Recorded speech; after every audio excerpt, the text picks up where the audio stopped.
തീരദേശ മാനവശക്തി വിഭവ വികസന കേന്ദ്രത്തിന്റെ ആഭിമുഖ്യത്തിൽ 2024 വർഷത്തിൽ SSLC തലം മുതൽ ബിരുദാനന്തര ബിരുദം വരെയും പ്രൊഫഷണൽ കോഴ്സുകളിലും കലാകായിക മത്സരങ്ങളിലും പ്രശസ്ത വിജയം കൈവരിച്ച വിദ്യാർത്ഥികളെ പുരസ്കാരം നൽകി അനുമോദിക്കുന്ന ചടങ്ങിൽ CCMRD സെക്രട്ടറി P. ഉണ്ണികൃഷ്ണൻ സ്വാഗതം പറഞ്ഞു. പ്രസിഡന്റ് PK അരവിന്ദാക്ഷൻ അധ്യക്ഷത വഹിച്ചു. MLA KN ഉണ്ണികൃഷ്ണൻ ചടങ്ങ് ഉദ്ഘാടനം ചെയ്തു. CIFT retired director doctor NK Mukundan മുഖ്യപ്രഭാഷണം നടത്തി. Assistant public prosecutor Neeba Unnikrishnan, Shanti Murali, Kuruppally grama panchayat member Beena Devasi, vice president subedar major Sali KS, treasurer VS Vishnudath തുടങ്ങിയവർ ആശംസകൾ അർപ്പിച്ചുകൊണ്ട് സംസാരിച്ചു.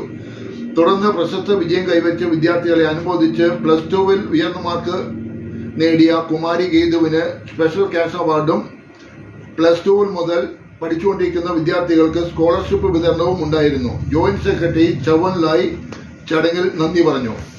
എന്ന് പറയുന്ന ആ ഒരു പ്രസ്ഥാനം വൈപ്പിങ്കരയിൽ ഈ സമൂഹത്തിൽ 3 വിദ്യാർത്ഥികൾക്ക് വിദ്യാഭ്യാസ പുരസ്കാരം കൊടുത്തുകൊണ്ട് ആരംഭം കുറിച്ച ഒരു സംഘടനയാണ്. അതായത് അന്നത്തെ വിദ്യാഭ്യാസ നിലവാരത്തിൽ ഈ വൈപ്പിങ്കരയിലെ മത്സ്യത്തൊഴിലാളി വിഭാഗത്തിലുള്ള കുടുംബങ്ങളിൽ നിന്നുള്ള കുട്ടികൾക്ക് അത്രത്തോളമൊക്കെ എത്താൻ സാധിച്ചിരുന്നുള്ളൂ. അന്നത്തെ പരിസ്ഥിതി അതായിരുന്നു. ആ ഒരു സംഘടന വളർന്ന് ഇവിടം വരെ എത്തിയ ആ ഒരു സാഹചര്യം ഈ നാട്ടിലെ നല്ലവരായ നാട്ടുകാർ വിലയിരുത്തുമെന്നുള്ള ഒരു കാര്യം അത് ഓർക്കേണ്ടതാണ്. തരത്തിലുള്ള സഹകരണം ബഹുമാനപ്പെട്ട MLAയിൽ നിന്നുകൊണ്ട് ഇതിനു മുമ്പ് ഇതേവരെ ഞങ്ങൾക്ക് ലഭിച്ചിട്ടില്ലാത്ത സഹകരണമാണ് ഞങ്ങൾക്ക് കിട്ടിക്കൊണ്ടിരിക്കുന്നത്. വേറെന്തോ കാര്യം കൂടി നേടാൻ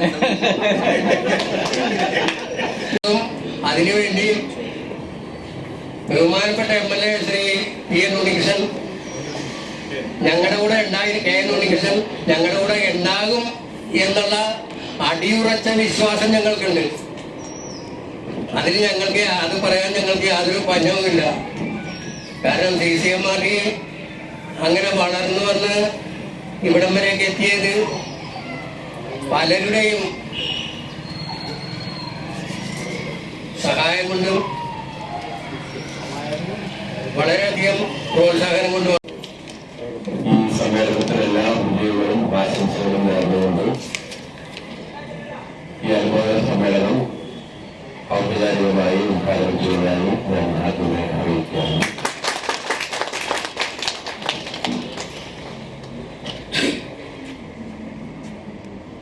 നമ്മുടെ വിവിധ ക്ലാസ്സുകളിൽ പ്രത്യേകിച്ച് SSLCക്കും +2-നും ഉന്നതമായ വിജയം നേടിയ എല്ലാ കുട്ടികളെയും പ്രത്യേകമായി ഞാൻ അഭിവാദ്യം ചെയ്യുകയും അവരെ അഭിനന്ദിക്കുകയും ചെയ്യുകയാണ്. നമ്മുടെ തീരദേശത്തെ ജനങ്ങളുടെ ഉന്നമനത്തിനു വേണ്ടി, പ്രത്യേകിച്ച് വിദ്യാർത്ഥികളുടെ ഉന്നമനത്തിനു വേണ്ടി നിരവധി കാര്യങ്ങൾ ചെയ്യുന്ന തീരദേശ മാനവശക്തി വിഭവ വികസന കേന്ദ്രത്തിന് അവരുടെ പ്രവർത്തനങ്ങൾക്കുള്ള എല്ലാ വിധത്തിലുമുള്ള സഹായ സഹകരണങ്ങളും ഞാൻ ഈ സന്ദർഭത്തിൽ വാഗ്ദാനം ചെയ്യുകയാണ്. അരവിന്ദാക്ഷനോട് പറഞ്ഞു കഴിഞ്ഞല്ലോ, ഞാൻ ചെയ്തു പോരുന്ന സഹായങ്ങളും പിന്തുണയും അദ്ദേഹം പറയുകയുണ്ടായി. എന്നെ പോയിട്ട് പറയുമ്പോൾ തന്നെ എനിക്കറിയാം അടുത്ത അറിയാം. ഇതേപോലെ ഒരു സമ്മേളനത്തിലാണ് ഞാൻ ഉദ്ദേശിച്ചത്. നമ്മുടെ വായനശാല കുട്ടികൾക്കെല്ലാം പഠിക്കാനും കാര്യങ്ങൾ മനസ്സിലാക്കാനും ഒരു റിസർച്ച് ചെയ്യാൻ കഴിയത്തക്ക തരത്തിലുള്ള ആധുനിക ലൈബ്രറി നമുക്ക് സ്ഥാപിക്കണം എന്ന് പറയുകയുണ്ടായി. അതിന്റെ അടിസ്ഥാനത്തിലാണ് ഇവിടെ ലൈബ്രറി ആരംഭിക്കുന്നത്. ആ വർഷം തന്നെ എനിക്ക് വാങ്ങാവുന്ന 15,000 രൂപ പുസ്തകങ്ങൾ ആ വർഷത്തെ അലക്കൊണ്ട് നമ്മൾ ഈ ലൈബ്രറിക്കാണ് നൽകിയത്. 30,000 അല്ലേ? ഇത്തവണയും നമ്മുടെ നിയമസഭയുടെ പുസ്തകോത്സവം 7-ാം തീയതി മുതൽ 15-ാം തീയതി വരെ തിരുവനന്തപുരത്ത് നടക്കുകയാണ്. അതിന്റെ ഭാഗമായി പക്ഷേ വൈകിപ്പോയി. നമ്മൾ 3 ലക്ഷം രൂപയുടെ പുസ്തകങ്ങൾ മണ്ഡലത്തിലെ വിവിധ സ്കൂളുകളിലെ ലൈബ്രറികൾക്കും മറ്റും നൽകാൻ തീരുമാനിച്ചു. കഴിഞ്ഞ 2 ദിവസം മുമ്പാണ് അതിന്റെ പ്രപ്പോസലുകൾ കളക്ടർക്ക് കൈമാറിയത്. മുഴുവൻ ലിസ്റ്റും ഞാൻ നമ്മുടെ വാട്സാപ്പിലേക്ക് ഞാൻ ഇപ്പോൾ നൽകിയിട്ടുണ്ട്. ഇവിടെ വരുമ്പോഴാണ് വീണ്ടും ഇതിന്റെ കാര്യങ്ങൾ പറഞ്ഞു.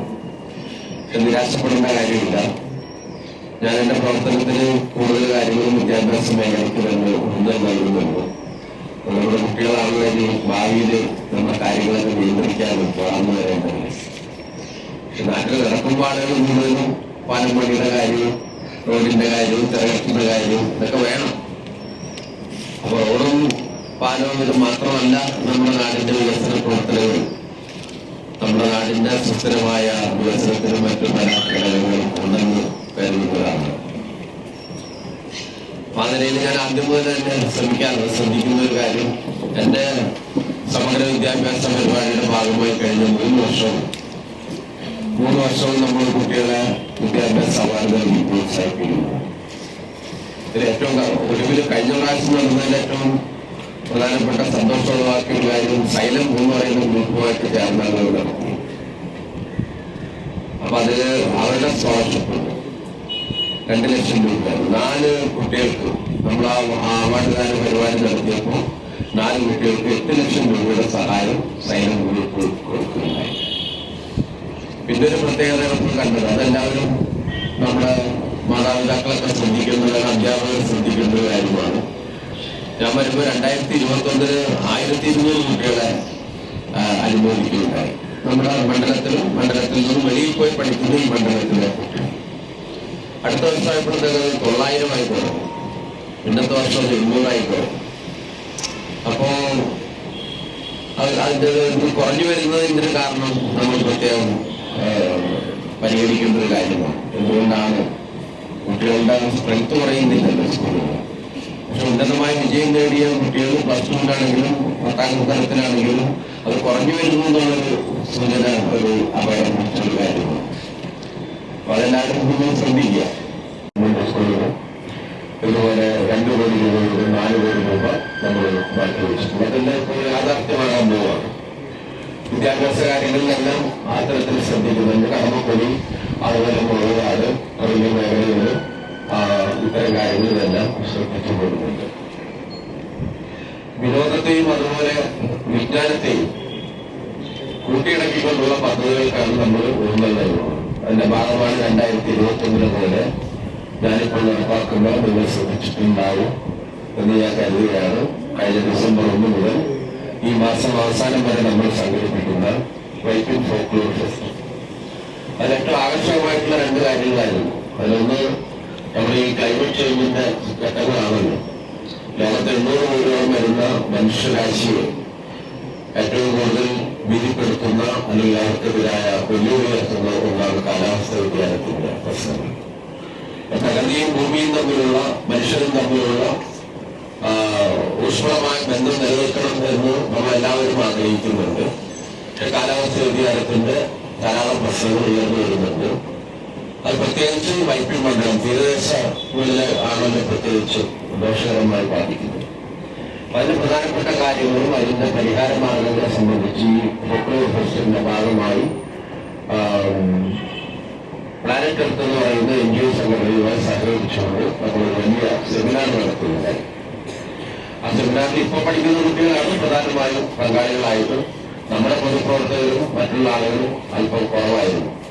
അതായത് 6 ലക്ഷം രൂപ മുടക്കിയിട്ടാണ് ആ പരിപാടി നമ്മൾ സംഘടിപ്പിച്ചത്. ഷിപ്പ്യാർഡിന്റെ ധനസഹായത്തോടുകൂടിയാണ് ആ പരിപാടി സംഘടിപ്പിച്ചത്. എന്നിരുന്നാലും 10 വിഷയങ്ങളിലായി 3000-ലധികം വരുന്ന ആളുകൾ, പ്രത്യേകിച്ച് കുട്ടികൾ, വിവിധ കോളേജുകളിൽ പഠിക്കുന്ന കുട്ടികൾ അതിൽ പങ്കാളികളാകുകയുണ്ടായി.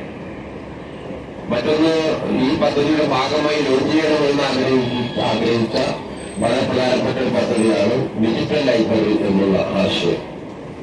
അത് ഇത്തവണ ഇതിന്റെ ഭാഗമായി നടപ്പാക്കാൻ കഴിഞ്ഞിട്ടില്ല. എന്നിരുന്നാലും 1-2 മാസത്തിനുള്ളിൽ അതിന്റെ തുടർച്ചയിൽ അടുത്ത സാമ്പത്തിക വർഷത്തിൽ എല്ലാ സ്കൂളുകളിലും നമ്മൾ ആ ഡിജിറ്റൽ ലൈബ്രറി കൊണ്ടുവരണം എന്നാണ് ആഗ്രഹിക്കുന്നത്.